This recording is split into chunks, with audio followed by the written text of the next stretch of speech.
കിനാക്കൂടുമാ മരുപ്പച്ച തേടി തേടി ഉരുകും വേനൽ തീരങ്ങളിൽ. കിനാക്കൂടുമായി മരുപ്പച്ച തേടി തേടി ഉരുകും വേനൽ തീരങ്ങളിൽ.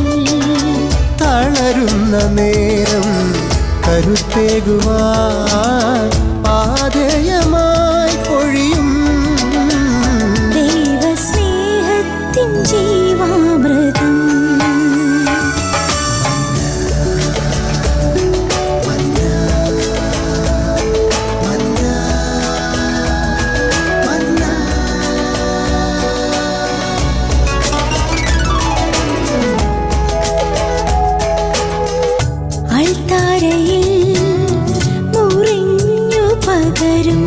ആത്മയുഗത്തിൻ കൃപയായൊഴുകും.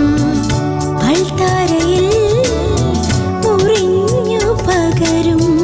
ആത്മയുഗത്തിൻ കൃപയായൊഴുകും വിശ്വസ്നേഹത്തിൻ്റെ അമൃതം.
ശാലോം ശുശ്രൂഷയിലൂടെ ദൈവവചനത്തിന് കാതോർക്കുന്ന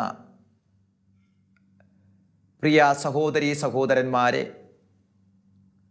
ദൈവവചനത്തിൻ്റെ നിറവും വചനത്തിൻ്റെ അഭിഷേകവും ഈ വചനം ശ്രവിക്കുന്ന നാം ഏവർക്കും നമ്മുടെ ഭവനങ്ങൾക്കും ലഭിക്കുന്നതിന് വേണ്ടി നമുക്കൊരു നിമിഷം പ്രാർത്ഥിക്കാം.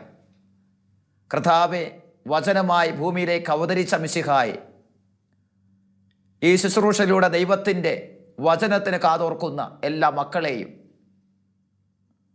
ഈ വചനം ശ്രവിക്കുന്ന ഓരോ കുടുംബങ്ങളെയും കർത്താവേ, വചനത്തിൻ്റെ അഭിഷേകത്താൽ അങ്ങ് നിറയ്ക്കണമേ.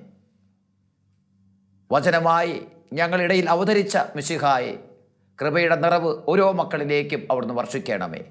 രോഗങ്ങളെ എടുത്തു മാറ്റണമേ. സാമ്പത്തിക പരാധീനതകളിൽ നിന്ന് വിടുതൽ കൊടുക്കണമേ. അവിടുത്തെ ശാന്തി, പരിശുദ്ധാത്മാവിൻ്റെ കൃപാവരം, അവിടുത്തെ സ്നേഹം, നന്മ അനുഭവിക്കുവാൻ കർത്താവെ വചനത്തിന് കാതോർക്കുന്ന ഓരോ മക്കളെയും അവിടുന്ന് അനുവദിക്കണമേ. വചനത്തിലൂടെ നമ്മൾ കടന്നു പോകുമ്പം വചനം ചില ജീവിത നിലപാടുകൾ നമ്മെ പഠിപ്പിക്കുന്നുണ്ട്. പലപ്പോഴും നമ്മൾ ശ്രദ്ധിച്ചാൽ നമുക്ക് തിരിച്ചറിയാൻ സാധിക്കും. ഒരുപാട് ധ്യാനങ്ങളിൽ നമ്മൾ പങ്കെടുക്കുന്നുണ്ട്, ഒരുപാട് വചന ശുശ്രൂഷകളിൽ നമ്മൾ പങ്കുചേരുന്നുണ്ട്.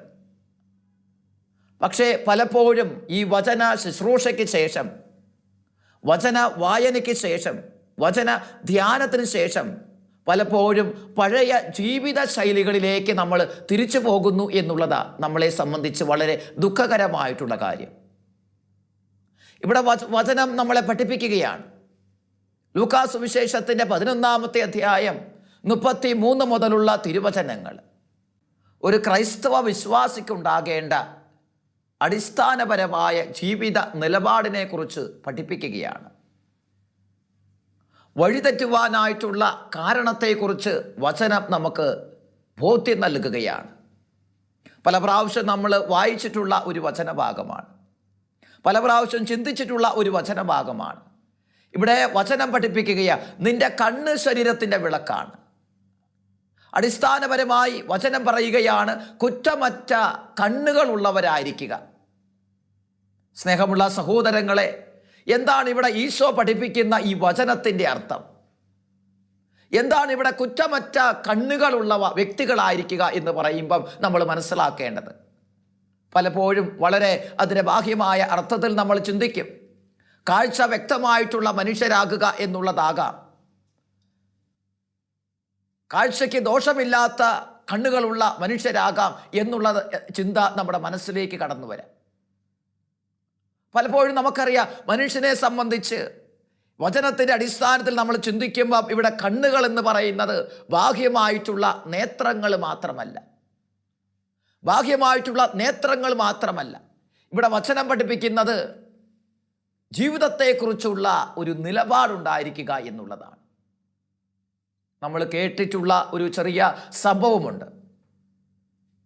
കേരളത്തിൽ നിന്ന് കർണാടകയുടെ ചില പ്രദേശങ്ങളിലേക്ക് സ്ഥലം വാങ്ങിക്കുവാനായിട്ട് ഒരു സഹോദരൻ കടന്നു വരികയാണ്.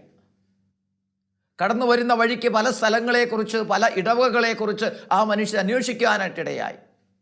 ബസ് ഇറങ്ങി നടന്നു പോകുമ്പം മുമ്പേ വരുന്ന ഒരു മനുഷ്യനെ കണ്ടു. ആ മനുഷ്യനോട് ചോദിച്ചു, നേരെ മുമ്പിൽ കാണുന്ന ഈ ഗ്രാമത്തിലെ ജനങ്ങൾ എപ്രകാരമുള്ളതാണ്? എനിക്ക് പള്ളിക്കടുത്തൊരു സ്ഥലം വേണം, ഞായറാഴ്ചകളിലും ഇടദിവസങ്ങളിലും പള്ളിയിൽ പോകാൻ സാധിക്കുന്ന ഒരു സ്ഥലമുണ്ടാകണം. അന്നേരം ഈ മുമ്പിൽ വരുന്ന സഹോദരൻ, ദൂരദേശത്തു നിന്ന് വരുന്ന ഈ കണ്ടുമുട്ടിയ സഹോദരനോട് പറയുകയാണ്, ആ ഇടവകയിലേക്ക് നിങ്ങൾ പോകരുത്, ആ പ്രദേശത്തേക്ക് നിങ്ങൾ പോകരുത്. വളരെ അക്രമാസക്തരായ ജനങ്ങളാണ് അവിടെയുള്ളത്. മനുഷ്യന് വഴിയിലിറങ്ങി നടക്കാൻ പറ്റാത്ത ജനങ്ങളാണ് അവിടെയുള്ളത്. സ്ത്രീകൾക്ക് രാത്രിയായി കഴിഞ്ഞാൽ ഇറങ്ങി നടക്കാൻ പറ്റാത്ത സാഹചര്യമാണ് അവിടെയുള്ളത്. ദയവ് ചെയ്ത് ആ ഒരു ഗ്രാമത്തിൽ സ്ഥലം വാങ്ങിക്കരുത്, മറ്റൊരു സ്ഥലത്തേക്ക് പോകുക. ഈ സഹോദരൻ വീണ്ടും നടന്ന് മുമ്പോട്ട് പോകുമ്പോൾ മറ്റൊരു മനുഷ്യനെ കാണാനായിട്ടിടുകയാണ്. അവിടെ വീണ്ടും അദ്ദേഹം ഇതേ ചോദ്യം തന്നെ ആവർത്തിക്കുകയാണ്, ഞാൻ ഈ ഒരു ഗ്രാമത്തിലേക്ക് പോകുകയാണ്, അവിടെ എനിക്കൊരല്പം സ്ഥലം വാങ്ങിക്കണം, അവിടുത്തെ ആ പ്രദേശത്തെ ജനങ്ങൾ എങ്ങനെയുണ്ട്? അവിടെ ആ വരുന്ന രണ്ടാമത്തെ സഹോദരൻ പറയുന്നത് ഇപ്രകാരമാണ്, തീർച്ചയായിട്ടും നിങ്ങൾ ആ ഗ്രാമത്തിൽ തന്നെ താമസിക്കണം. എത്രയോ മനോഹരമായ കാഴ്ചകളാണ് അവിടെയുള്ളത്. എത്രയോ നല്ല സഹോദരങ്ങളാണ് അവിടെയുള്ളത്. നിങ്ങൾക്ക് പള്ളിയിൽ പോകണമെങ്കിൽ പള്ളിയിൽ പോകാം. മറ്റ് മതസ്ഥരും മനുഷ്യരുമൊക്കെ ആയിട്ട് വളരെ സ്നേഹത്തിൽ ജീവിക്കുന്ന വലിയൊരു ജനവിഭാഗം, വൈദികരോടും സഭയോടും വിശ്വാസത്തോടുമൊക്കെ സ്നേഹം പുലർത്തുന്ന വലിയൊരു ജനവിഭാഗം, സഹായിക്കുവാനായിട്ട് ഒരു ആപത്തിൽ ഓടിയെത്തുവാനായിട്ട് വലിയ കാരുണ്യത്തിൻ്റെ ഹൃദയമുള്ള മനുഷ്യരാണ് ആ ഗ്രാമത്തിലുള്ളത്. സഹോദരനെ പോലെയുള്ള ഒരു വ്യക്തി അവിടെ സ്ഥലം വാങ്ങിക്കുക എന്ന് പറയുന്നത് ഞങ്ങളെ സംബന്ധിച്ച് വലിയ സന്തോഷത്തിൻ്റെ കാര്യമാണ്. സ്നേഹമുള്ളവരെ, ഒരേ ചോദ്യത്തിന് ഒരേ ഗ്രാമത്തിൽ നിന്ന് വരുന്ന രണ്ട് വ്യക്തികൾ രണ്ട് രീതിയിലുള്ള പ്രതികരണമാണ് നൽകുക. അതിലെന്താണ് ഇവിടെ നമ്മൾ മനസ്സിലാക്കേണ്ടത്? വളരെ ലളിതമായി നമ്മൾ ചിന്തിച്ചു കഴിഞ്ഞാൽ നമുക്ക് മനസ്സിലാക്കാനായിട്ട് സാധിക്കും. രണ്ട് വ്യക്തികളും രണ്ട് തരത്തിലുള്ള നിലപാടുകളുള്ള മനുഷ്യരാണ്. അതുകൊണ്ടാണ് ഈശോ പറയുന്നത്, നിന്റെ കാഴ്ച, കണ്ണ്, ശരീരം ഇരുളടഞ്ഞതായി തീരുന്ന അന്ധമായിട്ടുള്ള പാപത്തിൻ്റെ കാഴ്ചയുള്ള മനുഷ്യരാണെങ്കിൽ ലോകം മുഴുവനും അന്ധകാരം നിറഞ്ഞതായിട്ട് നിനക്ക് കാണേണ്ടി വരും. പ്രകാശമുള്ള മനുഷ്യനും പ്രകാശമുള്ള വ്യക്തിയുമാണെങ്കിൽ നിന്റെ ശരീരം മുഴുവനും പ്രകാശിക്കും. ആ പ്രകാശം ചുറ്റുമുള്ള മനുഷ്യരിലേക്ക് പ്രസരിക്കുകയും അവിടെ വെളിച്ചത്തിൻ്റെ മക്കളാകുവാൻ സാധിക്കുകയും ചെയ്യും. സംസ്കൃതത്തിൽ ഒരു വചനം ഇപ്രകാരമുണ്ട്: സാധവാഹ സംഘദോഷേണ വികൃതം നൈവ ഗച്ഛന്തി. സാധവാഹ സംഘദോഷേണ വികൃതം നൈവ ഗച്ഛന്തി. മഹാസർപ്പേ ആവേശിതാഹ ചന്ദനമര നാവിഷായത്തെ. മഹാസർപ്പേ ആവേശിതാഹ ചന്ദനമര നാവിഷായത്തെ. നല്ല മനുഷ്യര് ചീത്തയായിട്ടുള്ള കൂട്ടുകെട്ട് കൊണ്ട് ഒരിക്കലും മോശമായ മനുഷ്യരായി തീരുവാനായിട്ടുള്ള സാധ്യതയില്ല. മഹാസർപ്പേ ആവേശിതാഹ ചന്ദനമര നാവിഷായത്തെ. വലിയ വിഷമേറിയ സർപ്പം ചുറ്റിക്കടക്കുന്ന ചന്ദനത്തിൻ്റെ മരം ഒരിക്കലും വിഷമയമായി തീരാറില്ല. Hallelujah, hallelujah.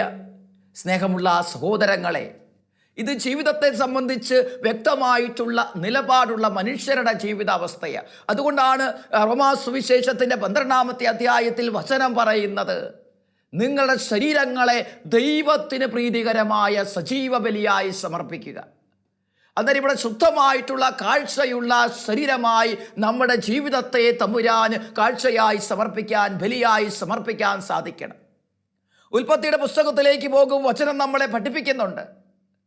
ദൈവം തൻ്റെ രൂപത്തിലും സാദൃശ്യത്തിലും മനുഷ്യനെ സൃഷ്ടിച്ചു. ദൈവം തൻ്റെ രൂപത്തിലും സാദൃശ്യത്തിലും മനുഷ്യനെ സൃഷ്ടിച്ചു. വീണ്ടും സങ്കീർത്തനം 8 പഠിപ്പിക്കുകയാണ്. മാലാഖമാരിൽ നിന്ന് വ്യത്യാസമില്ലാതെ ദൈവം മനുഷ്യനെ സൃഷ്ടിക്കുകയാണ്. മനുഷ്യൻ്റെ തനതായിട്ടുള്ള ഒരു രൂപമുണ്ട്, സനാതനമായ ഒരു രൂപമുണ്ട് മനുഷ്യന്. അത് ദൈവത്തിൻ്റെ രൂപമാണ്. പാപത്തിൻ്റെ ഫലമായി നഷ്ടപ്പെട്ടു പോയ ആ ഒരു ജീവിതാന്തസ്സിലേക്ക് നമുക്ക് പ്രവേശിക്കാൻ സാധിക്കുക എന്നുള്ളതാണ് ജീവിത നവീകരണം എന്ന് പറയുന്നത്. സ്നേഹമുള്ളവരെ, അതിനുതകുന്ന രീതിയിലുള്ള ഒരു ജീവിത നിലപാട് നമുക്ക് സ്വീകരിക്കാൻ സാധിക്കണം. നമ്മുടെ ജഡികമായിട്ട് താല്പര്യങ്ങളെ വർദ്ധിക്കുവാനായിട്ട്, പാപത്തിന് ചേർന്ന പ്രവണതകളെ അതിജീവിക്കാൻ തക്ക ഒരു മനുഷ്യൻ്റെ കാഴ്ചപ്പാട് നമുക്ക് വളർത്തിയെടുക്കണം. അതുകൊണ്ടാണ് ആ പുതിയ വീഞ്ഞ് പഴയ തോൽക്കുടങ്ങളിൽ നമുക്ക് ശേഖരിക്കാൻ പാടില്ല എന്ന് വചനം പഠിപ്പിക്കുന്നത്. പുതിയ വീഞ്ഞ് പുതിയ തോൽക്കുടങ്ങളിൽ നമുക്ക് ശേഖരിക്കാൻ സാധിക്കണം. അത് സംഭവിക്കാതെ പോകുന്നത് കൊണ്ടാണ് ഒരുപാട് ധ്യാനങ്ങൾക്ക് ശേഷം, ഒരുപാട് പ്രാർത്ഥനകൾക്ക് ശേഷം, ഒരുപാട് നവീകരണങ്ങൾക്ക് ശേഷം വീണ്ടും പാപത്തിൻ്റെ, ജഡത്തിൻ്റെ പഴയ വഴികളിലേക്ക് നമ്മൾ വഴുതിപ്പോകാനായിട്ടുള്ള കാരണമായിട്ട് തീരുന്നത്. വഴുതുന്ന വഴിയെ നടന്നിട്ട് വീഴ്ച വിധിയാണെന്ന് നമുക്ക് കുറ്റപ്പെടുത്താനായിട്ടാവില്ല. വഴുതുന്ന വഴിയെ നടന്നിട്ട് വീഴ്ച വിധിയാണെന്ന് നമുക്കാരെയും കുറ്റപ്പെടുത്താനായിട്ടാവില്ല. ശുദ്ധമായ കാഴ്ചപ്പാടോടെ ജീവിതത്തെ പടുത്തുയർത്താൻ നമുക്ക് സാധിക്കണം. ക്രിസ്തുവിൽ വചനം പഠിപ്പിക്കുകയാ, പൗലോസ്ലീഹ പഠിപ്പിക്കുകയാ, പുതിയ സൃഷ്ടിയാകുക എന്നുള്ളതാ പരമമായ കാര്യം. പുതിയ സൃഷ്ടിയാകുക എന്നുള്ളതാ പരമമായ കാര്യം. നമ്മുടെ നവീകരണ പ്രവർത്തനങ്ങൾ, പുതിയ സൃഷ്ടിയിലേക്ക് വളരാൻ നമുക്ക് സാധിക്കണം. ആദത്തിൻ്റെ ഫലമായിട്ട് മരിച്ച മനുഷ്യൻ ക്രിസ്തുവിൻ്റെ മരണത്തിൻ്റെ ഫലമായി, ഉത്ഥാനത്തിൻ്റെ ഫലമായി പുതിയ സൃഷ്ടിയാകുകയാണ്. ആ പുതിയ സൃഷ്ടിയായി ജീവിക്കാൻ, ലോകത്തിൻ്റെ വെളിച്ചമായി, ഭൂമിയുടെ ഉപ്പായി തീരുവാൻ സാധിക്കുന്ന ഒരു ജീവിത നിലപാട് നമുക്കുണ്ടാകണം. അതുകൊണ്ടാണ് വചനം നമുക്ക് പറഞ്ഞു തരുന്നത്, നിങ്ങളുടെ കണ്ണ് ശുദ്ധമാണെങ്കിൽ ശരീരം മുഴുവനും വെളിച്ചമുള്ളതായിട്ട് തീരും. നിങ്ങളുടെ കണ്ണുകൾ ശുദ്ധമെങ്കിൽ നിങ്ങളുടെ ശരീരം മുഴുവനും വെളിച്ചമുള്ളതായിട്ട് തീരും. നിങ്ങളുടെ കണ്ണുകൾ പാപം നിറഞ്ഞതാണെങ്കിൽ ശരീരം മുഴുവനും അന്ധകാരം നിറഞ്ഞതായിട്ട് തീരും. ജീവിതത്തെ നമുക്ക് പരിശോധിക്കാനായിട്ട്, നിലപാടുകളെ നമുക്ക് സ്വീകരിക്കാനായിട്ട്, ദൈവത്തിൻ്റെ വചനത്തിൻ്റെ അടിസ്ഥാനത്തിൽ ജീവിതത്തെ നവീകരണത്തിന് വിധേയമാക്കുവാനായിട്ട് നമുക്ക് സാധിച്ചാൽ തീർച്ചയായിട്ടും നമുക്കൊക്കെ വിശുദ്ധിയുള്ള മനുഷ്യരായി തീരുവാൻ സാധിക്കും. ജ്ഞാനത്തിൻ്റെ പുസ്തകം 12-ാമത്തെ അധ്യായം വചനം പഠിപ്പിക്കുന്നുണ്ട്. ദൈവം നമ്മളെ പടിപടിയായി തിരുത്തുവാൻ വേണ്ടിയിട്ട് നമ്മൾ പാപം ചെയ്ത വഴികളിലൂടെ തന്നെ നടന്ന് അവിടെ നമ്മൾ തിരുത്തുന്ന ദൈവത്തിൻ്റെ പരമമായ കാരുണ്യത്തെ നമുക്ക് കണ്ടെത്താൻ സാധിക്കുന്നുണ്ട്. ആ വചനത്തെ നമുക്ക് ധ്യാനിക്കാനായിട്ട്, ആ വചനത്തെ ഉൾക്കൊള്ളാനായിട്ട്, പാപത്തിൻ്റെ അവസ്ഥകളെ, ജഡത്തിൻ്റെ താല്പര്യങ്ങളെ അതിജീവിക്കാനായിട്ടുള്ള നിലപാട് നമുക്കുണ്ടാകണം. You have to weaken your weaknesses. നമ്മുടെ ബലഹീനതകളെ നമ്മൾ ദുർബലപ്പെടുത്തിയില്ലെങ്കിൽ ആ ബലഹീനതകൾ നമ്മളെ കീഴ്പ്പെടുത്തും. നമ്മുടെ ബലഹീനതകളെ നമ്മൾ ദുർബലപ്പെടുത്തിയിട്ടില്ലെങ്കിൽ ആ ബലഹീനതകൾ നമ്മളെ കീഴ്പ്പെടുത്തും. അതിയായ ഫോണിലൂടെ സംസാരിക്കുന്ന ഒരു വ്യക്തി,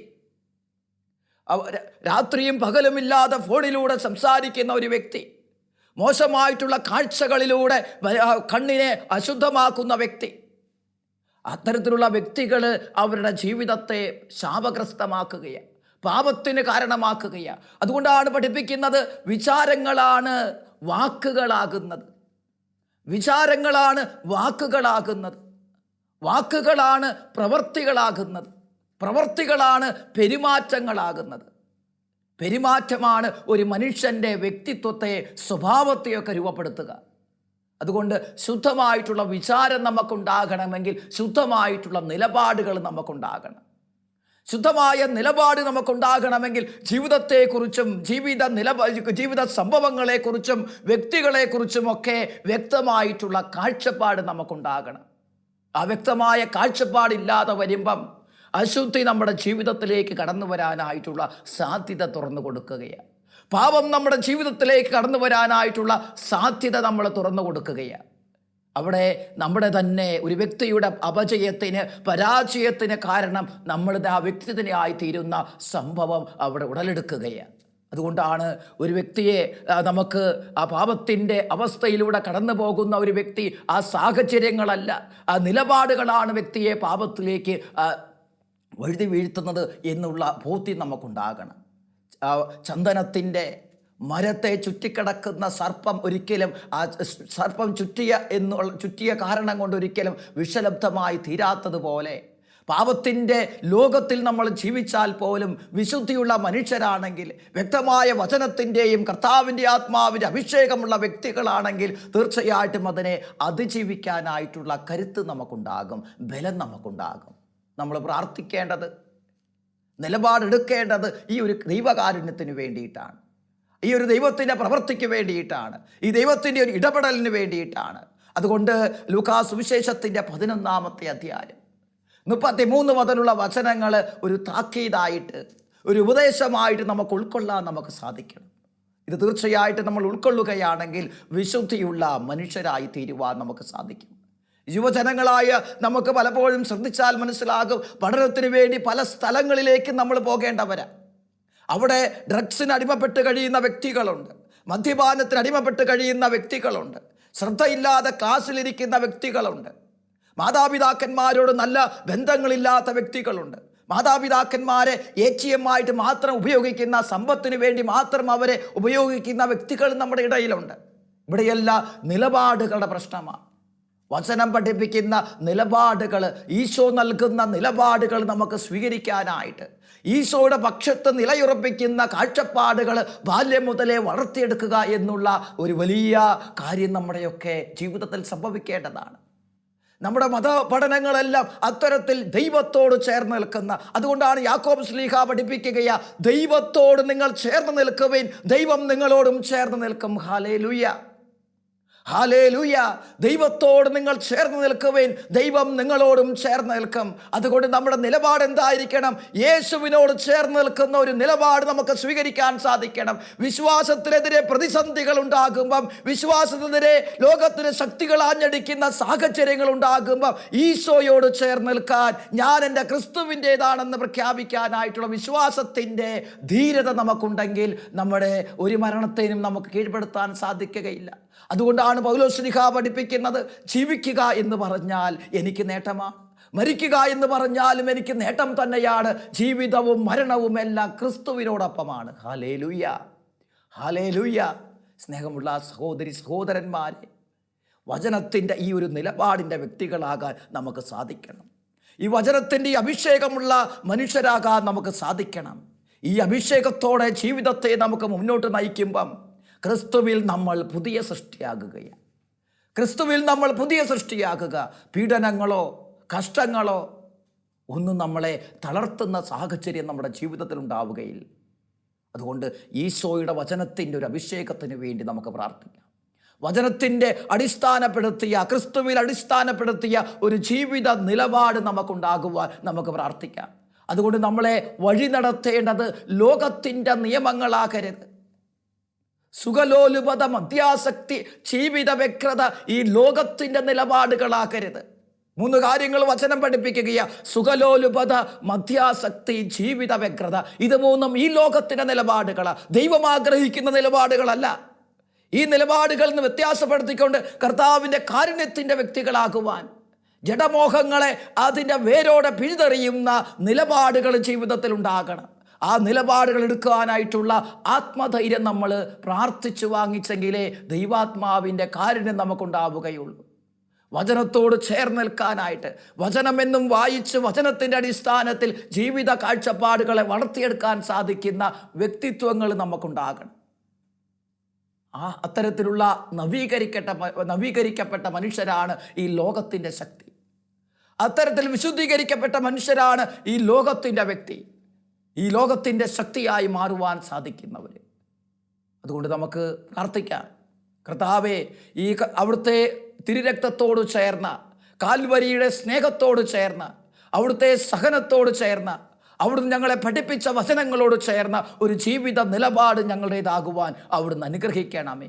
കർത്താവേ, അവിടുത്തെ വചനം വ്യാഖ്യാനിക്കുമ്പം, അവിടുത്തെ വചനം കേൾക്കുമ്പം, അവിടുത്തെ വചനം തുറന്ന് ഞങ്ങൾ വായിക്കുമ്പം അഭിഷേകമുള്ള മനുഷ്യരാകുവാൻ, ആ വചനത്തിൻ്റെ അഭിഷേകത്തിൻ്റെ നിറവിൽ ഞങ്ങളുടെ ജീവിതത്തെ വഴി നടത്തുവാൻ അവിടുത്തെ കാരുണ്യം കർത്താവേ ഞങ്ങളുടെ മേലുണ്ടാകണമേ.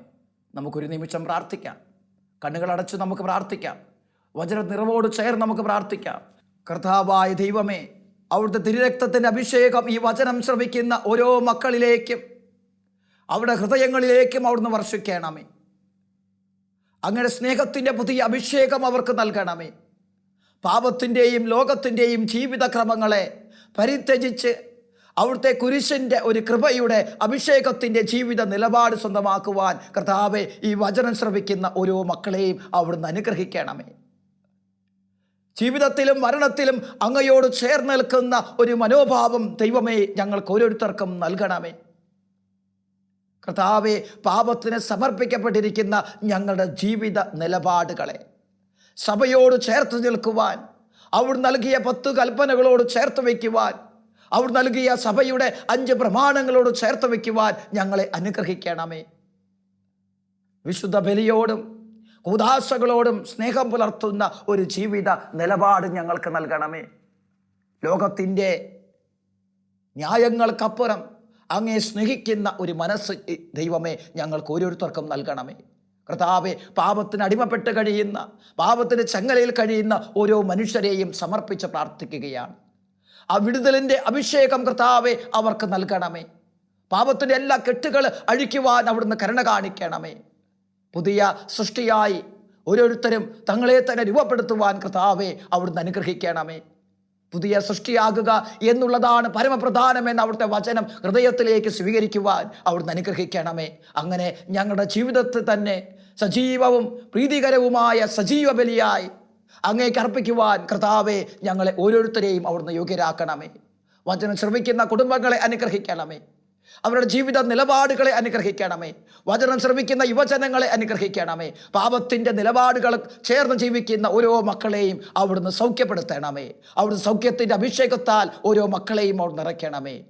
പിതാവും പുത്രനും പരിശുദ്ധാത്മാവുമായ സർവേശ്വര എന്നേക്കും ആമേൻ. കുരിശ് രക്ഷയുടെ അടയാളമാണ്. സ്നേഹത്തിൻ്റെയും പങ്കുവെക്കലിൻ്റെയും മഹത്തായ അനുഭവം. ആ വലിയ രക്ഷയുടെ സാന്നിധ്യം നമ്മുടെ ജീവിതത്തെ സമ്പൂർണ്ണമാക്കട്ടെ. ഏവർക്കും ക്രിസ്തു സ്നേഹവും സമാധാനവും നേരുന്നു. പ്രാർത്ഥനയിൽ നമുക്ക് പരസ്പരം ഓർമ്മിക്കാം. നിങ്ങളുടെ അഭിപ്രായങ്ങളും നിർദ്ദേശങ്ങളും ഞങ്ങളെ അറിയിക്കാൻ മറക്കരുത്. eldroyvision.uae@gmail.com. വിശ്വസ്നേഹത്തിൻ്റെ അമൃതം.